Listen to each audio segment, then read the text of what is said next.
Nadžiai, santykių gyvenimo tikslo pasitikėjimo ir laimės mokytoja, padedanti įskaudintoms ir emocinį smurtą patiriančioms moteriams išsivaduoti iš toksiškų santykių.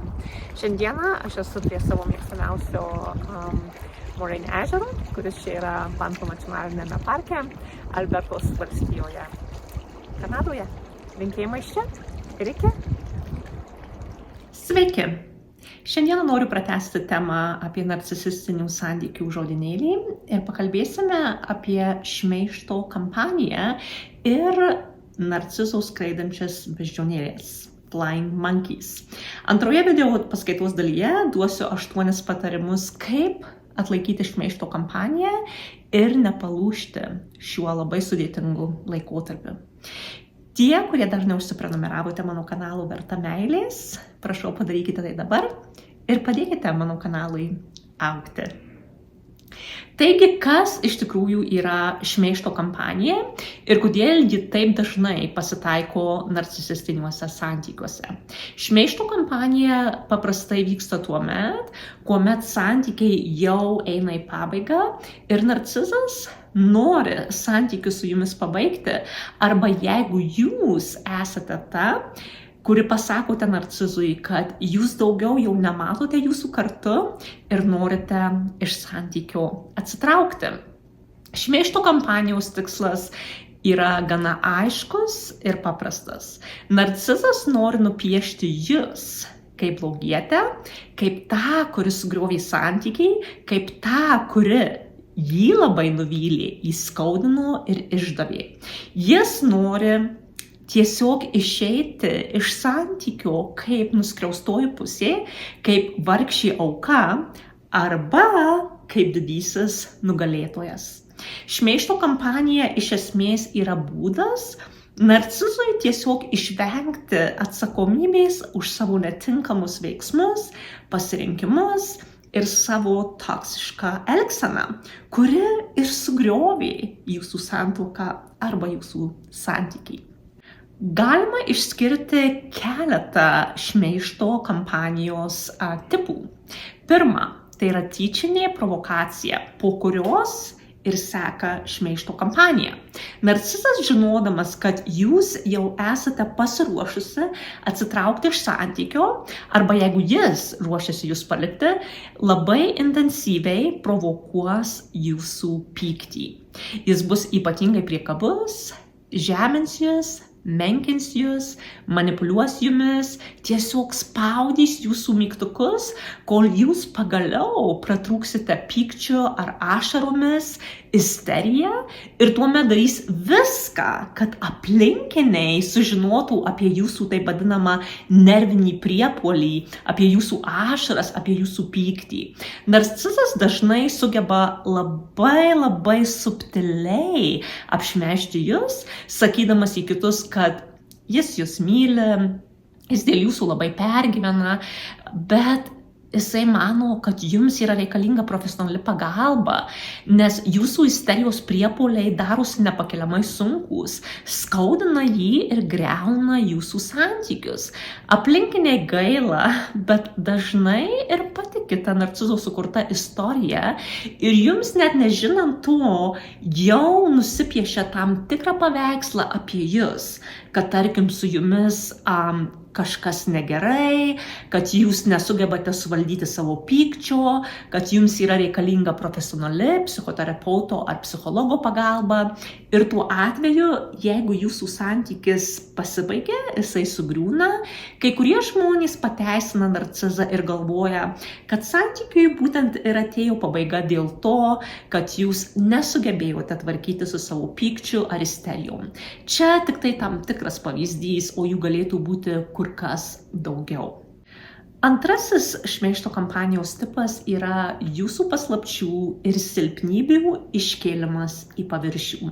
Santykyje mes parodome pasitikėjimą partneriu, atvirai kalbėdamos apie tam tikras savo silpnybės, apie tam tikrus sunkumus, kuriuos teko įveikti, arba tiesiog patviraujame apie savo buvusius santykius, arba apie kažką, ką padarėme, bet tuo nesididžiuojame ir dėl to gailimės savo gyvenime, arba jaučiamės kaltos ir nešiuojame turėdami kažkokį tai gėdos jausmą, tuo momentu, kai jūs tuo dalinotės su narcizu, galbūt jisai jūs išklausė, gal net ir paguodė, nuramino, bet būdavo dažnai santykyje jis tuos dalykus iškeldavo į paviršių konfliktų metu, o dabar santykiui baigiantis jis gali piktybiškai pasidalinti jūsų tam tikromis paslaptimis, jūsų silpnybėmis su kitais tam, kad apšmeižtų jūsų gerą vardą ir nuteiktų žmonės prieš jūs, kažkaip sumenkinant jūs ir apjuodinant jūs.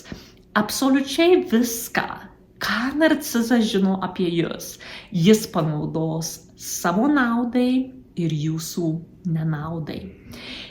Trečias šmeižto kampanijos tipas yra dalinis tiesos sakymas. Šiuo atveju narcizas savo šmeižto kampanijoje panaudoja mažytį grūdelį tiesos iš jūsų santykių arba pasakoja, tarkime, tik pusę istorijos. Pavyzdžiui, jis gali sakyti, kad jūs esate neatsakinga ir nerūpestinga žmona, nes pastaruoju metu, tarkime, negaminate jam vakarienės ir nesėdite kartu prie bendro stalo. Tačiau jis niekam nesakys tos dalies, kad daugelį metų jūs galbūt gaminote pačius gromaniškiausius patiekalus, suruošdavote jaukią vakarienę prie žvakių šviesos, bet jis vakarienėje visada vėluodavo, arba į ją visai net negrįždavo, arba pasityčiaudavo iš jūsų žvakių, gėlių, romantinės muzikos, arba nuolatos kritikuodavo jūsų maistą ir sakydavo, kad jis nėra skanus, kad galbūt jo mama arba jo eks gamindavo 100 kartų skaniau. Nesako ir to į aplinkinius, kad kiekviena vakarienė būdavo didžiausių konfliktų laikas ir jūs tiesiog liovėtis stengtis gaminti skanų maistą ar serviruoti vakarienę jaukioje aplinkoje.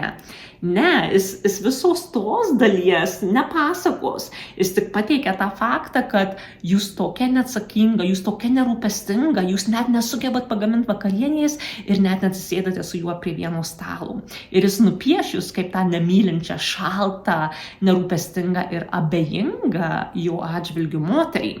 Ir čia vėlgi yra tik vienas iš pavyzdžių šiame dalinio tiesos sakymo šmeižto kampanijos tipe. Ketvirtasis šmeižto kampanijos tipas yra melas apie santykio pabaigą. Narcizas niekada nepripažįsta savo kaltės ir jis nepripažins to, kad dėl jo klaidų ar dėl jo emocinio ir psichologinio smurto ar neištikimybės jūsų santykių atėjo pabaiga. Jis vėl ims kurti kažkokią tai istoriją, kurioje jis yra auka, o jūs esate ta, kuri, tarkim, jį palikote, sakys aplinkiniams, kad jūs esate kieta širdė, šalta, abejinga moteris, feministė, nes palikote jį net po to, kaip jis tiek stengėsi ir tiek investavo į santykį, kiek jisai rūpinosi jumis ir jūsų vaikais ir taip toliau ir panašiai. Arba jisai gali kurti visiškai melagingą istoriją, kad iš tikrųjų tai ne jūs jį palikote, bet jis neapsikentė su jumis, kad jis suteikė jums begalę šansų, bet tiesiog buvo daugiau neįmanoma su jumis gyventi ir jis jūs paliko. Penktoji šmeižto kampanijos forma yra tylus ir slaptas jūsų menkinimas. Kuomet narcizas mato, kad jūsų santykis eina į pabaigą, jis pradės slaptai skleisti pačius įvairiausius pletkus apie jūs.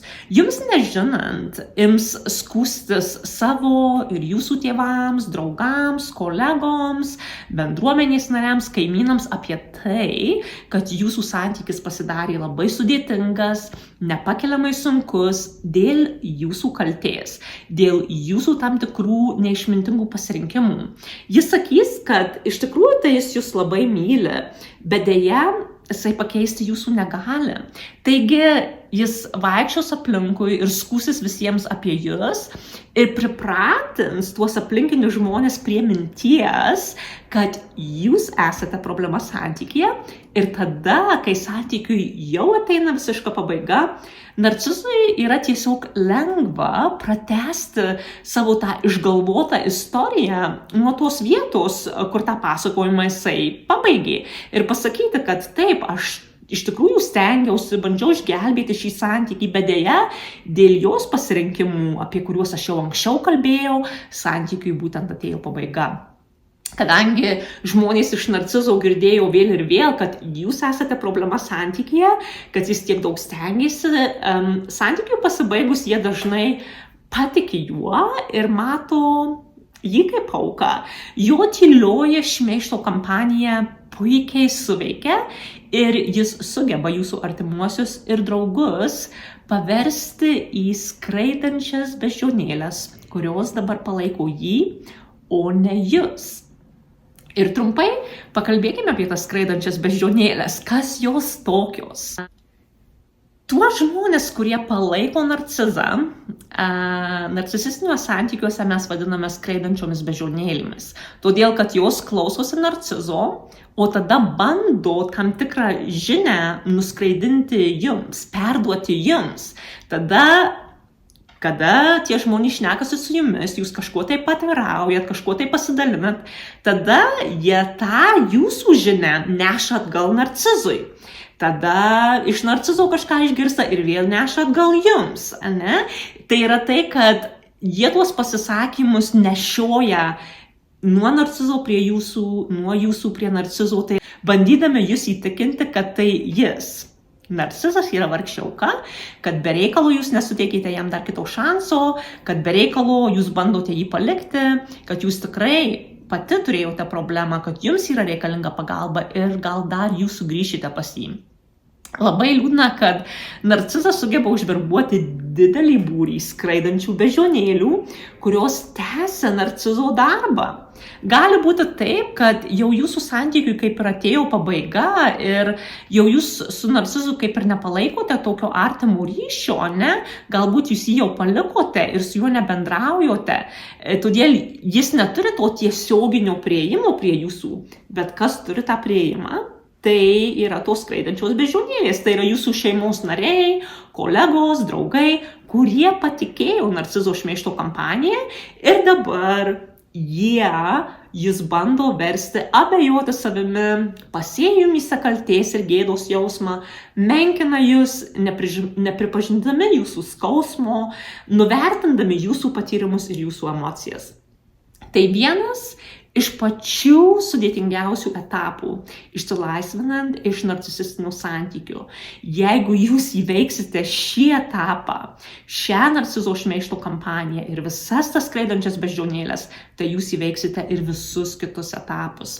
Yra be galo sunku prarasti mylimą žmogų ir matyti, kaip beširdiškai jis jūs šmeižia į kitus, kaip niekina jūsų gerą vardą, bet dar skaudžiau yra matyti, kaip jūsų patys artimiausi žmonės nusisuka nuo jūsų tuo momentu, kai jums yra labiausiai reikalinga pagalba ir parama. Supratingumas, palaikymas, pastiprinimas, jūsų išklausymas. Gali būti, kad tam tikri žmonės tiesiog jūs paliks, tiesiog pasišalins iš jūsų gyvenimo patikėję narcizo melais ir jo šmeižto kampaniją ir galimai pasiliks kaip jo rėmėjai. Tos skraidančios beždžionėlės, kurios jau rečiau atlėks pas jūsų tam tikrą žinią, bet jeigu jūs dar juos sutiksite, jie bus pasilikę prie to paties ir vis primins jums, kad tai dėl jūsų kaltės santuoka ar santykis sugriuvo. Iš savo asmeninės patirties ir iš moterų, su kuriomis dirbu, žinau, kad atlaikyti šmeižto kampaniją ir matyti artimus žmonės atsakančius jums nugarą yra pats skaudžiausias dalykas. Dabar pakalbėkime, kaip atlaikyti šmeižto kampaniją ir nepalūžti skraidančių beždžionėlių apsuptyje. Paminėsiu 8 žingsnius arba tiesiog duosiu jums šiuos patarimus. Taigi, kaip atlaikyti tą šmeižto kampaniją? Pirma rekomendacija – nebandykite perkalbėti narcizo elgtis kitaip. Nesivelkite į diskusijas, ginčus ir kažkokius tai įrodinėjimus su juo. Venkite kontakto. Nereaguokite jo pasisakymus emocionaliai. Nebandykite jo prašyti, kad jis nustotų šmeižti jus. Jis jūsų tikrai neklausys. Jis turi savo planą, jis turi savo strategijas. Ir jam reikia įgyvendinti šmeižto kampaniją, kad apsaugotų savo gerą vardą. Jūs tik be reikalo švaistysite savo brangią energiją, bandydama jį įtikinti taip nesielgti. Tiesiog priimkite tai, kad šmeižto kampanija yra neišvengiamas dalykas beveik kiekviename narcisistinėme santykyje, ypatingai jam artėjant į pabaigą. Antra rekomendacija, kaip atstovėti šioje šmeižto kampanijoje, kurią sukūrė narcizas, tai yra neginkite savęs ir nebandykite įrodyti kitaip aplinkiniams. Venkite vėlgi emocionalios reakcijos. Lygiai taip pat, kaip jūs bandote išlikti rami ir emocionaliai nereaguoti į narcizo šmeižtus, lygiai taip pat elkitės ir su tais žmonėmis, kurie patikėjo narcizu. Leiskite žmonėms tikėti tuo, kuo jie nori tikėti. Išlikite rami, pagarbi ir toliau žengite žingsnius link išsilaisvinimo iš toksiškų santykių. Ar tai yra lengva? Tikrai ne. Mes galime siekti apginti save. Mes galime bandyti pasakoti savo skaudaus santykio istoriją, bandyti apsaugoti savo gerą vardą, bet tai neveikia. Tai yra vėlgi laiko švaistymas. Aš tai patyriau asmeniškai ir tuo momentu, kai buvau šmeižto kampanijos auka, išsilaisvinant iš narcisistinio santykio, man buvo labai skaudu ir net nesuprantama ir protu nesuvokiama, kaip patys artimiausi žmonės tiki ne manimi, bet iškreipta santykio realybė ir patapo tomis skraidančiomis beždžionėlėmis, kurios bandė mane perkalbėti, bandė įrodyti, kad tai aš santykyje patapau per daug reikli, nesugyvenama ir taip toliau. Trečias būdas, kaip apsisaugoti šmeižto kampanijoje, tai yra susijęs su tuo pirmuoju, antruoju punktu, kad mes išmoktume nepriimti narcizo ir aplinkinių žmonių pasisakymų, to viso šmeižto asmeniškai, kad mes neimtume to viso į širdį, kad mes to nesugertume, kad mes save apsaugotume. Žinokite, kad narcizas yra toksiška asmenybė be empatijos, be atjautos jums, jis nori išsaugoti savo gerą vardą, jis nori išeiti kaip nugalėtojas arba kaip vargšė auka iš šio santykio, todėl jis jūs šmeiž ir jis jūs menkins ir kitaip nebus. Tiesiog susitaikykite su tuo ir neleiskite, kad jo šmeižtus jūs paveiktų. Tiesiog neimkite į širdį. Taip pat supraskite, kad ir tie, kurie patikėjo narcizu, jie galvoja taip, kaip jie galvoja, nes jie savotiškai patapo narcizo aukomis. Jiems buvo tiesiog praplauti smegenys. Kai kurie prie to ir pasiliks, kai kurie su laiku praregės ir supras, kas yra kas. Jūs negalite kontroliuoti to, ką apie jūs šneka kiti, ką jie galvoja, bet jūs galite kontroliuoti, kaip jūs į tai reaguosite, kokia bus jūsų reakcija į tai. Ketvirta, žinokite savo tiesą ir neleiskite šmeižto kampanijai paveikti jūs taip, kad jūs pradėtumėte abejoti savimi, savo realybę. Tai yra labai svarbu, nes bus momentų, kai nuo tų visų didelių apkalbų, nuo spaudimo iš šeimos narių ir kitų skraidančių beždžionėlių, jūs imsite abejoti savimi, nes narcizas vaidins auką ir kaltins jūs, kad jūs sugriovėte santykį. Jūs žinote savo tiesą, jūs žinote savo realybę, jūs žinote visas santykių subtilybės, visas smulkmenas, visus išgyvenimus. Kiti to nematė ir nejautė, bet jūs žinot savo tiesą ir laikykitės tiesiog už jos įsikibę. Jei aplanko abejonės, bandykite užrašyti savo išgyvenimus ant balto popieriaus lapo, užrašykite savo tiesą, savo mintis, garsiai pati savo perskaitykite. Tai padeda save sugrąžinti į realybę, kai narcizas bando ją iškreipti ir verčia jūs abejoti savimi. Penkta, paleiskite tam tikrus žmonės iš savo gyvenimo. Atsiribokite nuo jų tam tikram laikui. o jeigu reikės ir visam laikui. Yra labai skaudu matyti, kaip narcizas įtikina pačius artimiausius žmonės, kad jis yra vargšė auka, jūs esate ta, kuris sugriovėte santykį, yra skaudu girdėti apkalbas, yra skaudu matyti žmonės, kurie nuo jūsų nusisuka arba bando jūs perkalbėti, sugrįžti į santykį su narcizu. Jie visais įmanomais būdais palaiko jūsų toksišką partnerį ir jūs jau čia nebūsite pajėgiai įrodyti kitaip, pakeisti jūsų nuomonę apie jūs ar esamą situaciją.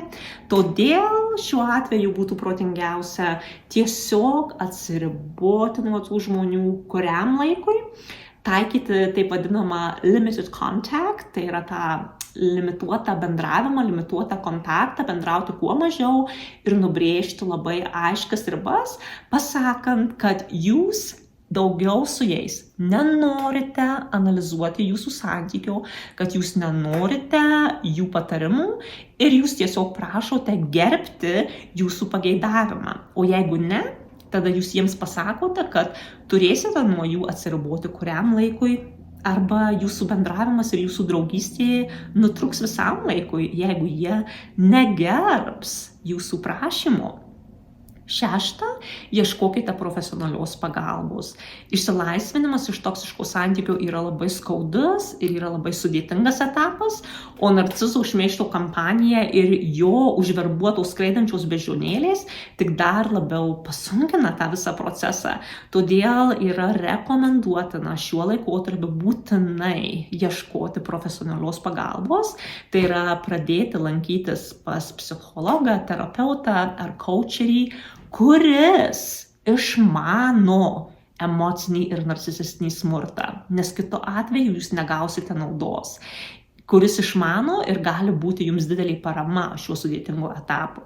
Yra svarbu turėti žmogų ar keletą žmonių, kurie supras jūsų skausmą, jūs išklausys, pasiūlys tam tikras strategijas ir technikas, kaip įveikti šį širdį veriantį etapą. 7. Turėkite minimalią paramos grupę, į kurią būtent ir gali įeiti jūsų psichologas, psichoterapeutas ar coacheris, tačiau jūs galite ją šiek tiek praplėsti. Yra labai svarbu turėti bent keletą žmonių, kurie jūs palaikys, kurie jūs supras ir padės jums išgyventi šmeižto kampanijos metu. Tai bus tie, kurių narcizas nesugebėjo užverbuoti į skraidančių beždžionėlių gretas.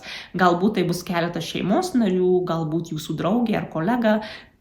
Ir, kaip aš ir minėjau, jūsų psichologas ar coacheris. Jūsų parama šiuo momentu gali būti taip pat tam tikros video paskaitos, seminarai, webinarai, knygos, kurios padeda suprasti narcizo strategijas, jo šmeižto kampaniją ir taip pat pateikia rekomendacijas, kaip jums šiuo etapu elgtis. Ir 8. rekomendacija, 8. žingsnis, kaip išgyventi narcizo šmeižto kampaniją ir visas tas skraidančias beždžionėles yra tai, kad jūs privalote praktikuoti meilę savo. Išgyventi šmeižto kampaniją yra labai sudėtinga ir ar mes to norime ar ne, tai paveikia mus ir emociškai, ir psichologiškai. Mes galime jaustis labai išsekę nuo to, gali padidėti mūsų jautrumas, pasireikšti kažkoks tai irzlumas, galime jaustis beviltiškai ir liūdnai. Todėl yra labai svarbu rasti laiko savo, išskirti tam tikrą laiką dienoje, kurio metu jūs nukreipsite dėmesį nuo santykių skausmo, nuo narcizo šmeižto kampanijos, nuo tų skraidančių beždžionėlių ir darysite tai, kas jums teikia malonumą, kas jūs džiugina, kas jūs atpalaiduoja ir tiesiog pripildo jūsų taurę.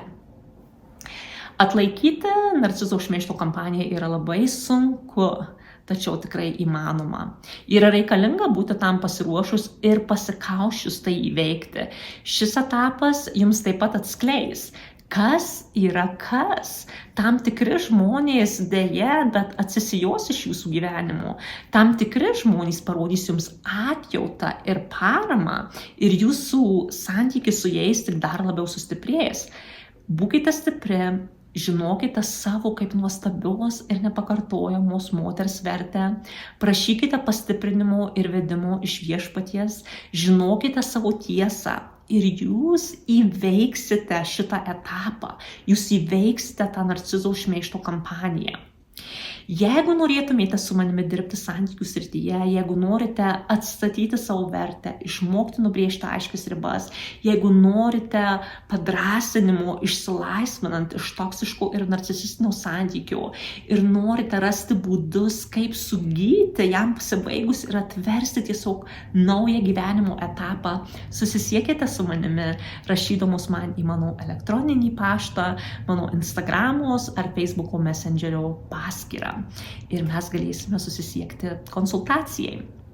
Taigi, priminkite savo, kad esate nuostabi, esate stipri, drąsi, neįkainuojamos vertės moteris, dangiško karaliaus dukra ir tikiu, kad įveiksite visas kliūtis ir visus sunkumus. Stiprybės jums ir iki pasimatymo kitą kartą. Sudie.